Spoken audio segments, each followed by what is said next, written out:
Hey guys, today I'm going to talk to you about choosing your food. When you first start a diet plan, one of the first things that we always think is, oh my gosh, I'm going to have to cut all this stuff out of my diet. I don't get to eat this anymore. Stop thinking that way. It's not about what you can't have, it's about what you can have, which is fresh food, a lot more than you think that you're allowed to eat, and a whole lot more energy to your daily life.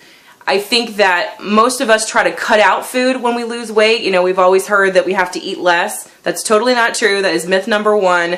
You have to eat to lose. Because when you don't eat, your body goes into starvation mode and it holds on to the fat because it literally thinks it's dying.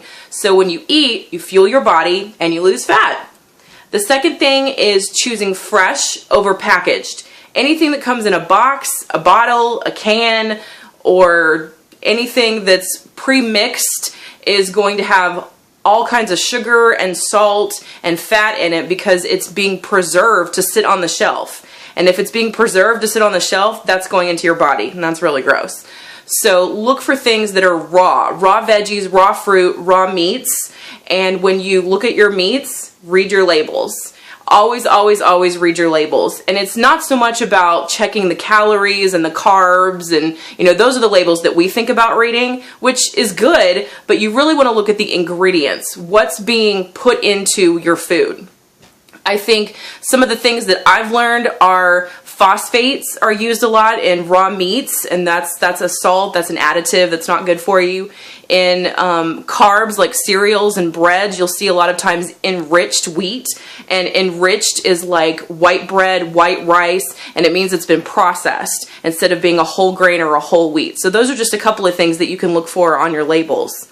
Also, when you think about putting together a meal, really try to think about what you're eating out of the food groups. You know, we learned about the pyramid when we were back in middle school. We'll throw that out the window. It's totally unbalanced anyway. The things that you want to focus on are protein, fiber, sugar, fat, and starch. So starch is your carbs. Those are the good carbs like whole grains, whole wheat.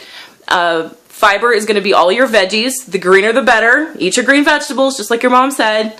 Protein is your meat, so lean meats like poultry and fish, and some red meats too, but just not as much. And then your sugar is going to be fruit. Such a great thing. A really great tip that I learned is if you're having a really bad sugar craving or a headache, an orange is your best friend. Take one everywhere you go. And then your fats are going to be anything from light mayo or light margarine to an avocado or some nuts, but you definitely want to watch your intake on those. And then eat probably every 2 to 3 hours. So try to get those food groups in and try to space them out throughout the day and you will never be hungry. Protein and fiber will keep you the fullest. Also, lots of water. Water keeps you full and it flushes out the toxins and it flushes out the fat. So those are some things, just some basics. The way to keep track of all that, because that's a whole lot to keep track of. We talked about journaling, but also having a food list is really helpful. My diet center provides me with one. I have everything that I'm allowed to have, my portions, my servings per day. It's really great. And then just a couple of things that I found while shopping. Nature Zone makes a low-calorie bread. Most wheat bread is going to have around 70 to 100 calories per serving. This only has 40. Corn tortillas are great. Just, put one of those in the skillet or warm it up in the microwave. Rice cakes, Melba toast. Some cereals like bran is really good. Corn flakes. Not too big a portion of those, but a nice little treat every once in a while. Now, I want to say there's a big debate on dairy. Dairy would definitely fall under the protein column. Some people think dairy is great for you. It builds calcium. It gives you, energy. But a lot of milk sometimes doesn't always agree with people. So I would just say use your best judgment on that. I usually have at least 1 egg a day. And then I'll usually have some sort of lean meat or fish for my other 2 meals. But again, dairy is kind of a debatable topic, so just make your best judgment on that, whatever you feel good about. And if you're working with a nutritionist, what they recommend. I know most vegans aren't going to be drinking milk and things like that, so that's just one of those iffy items.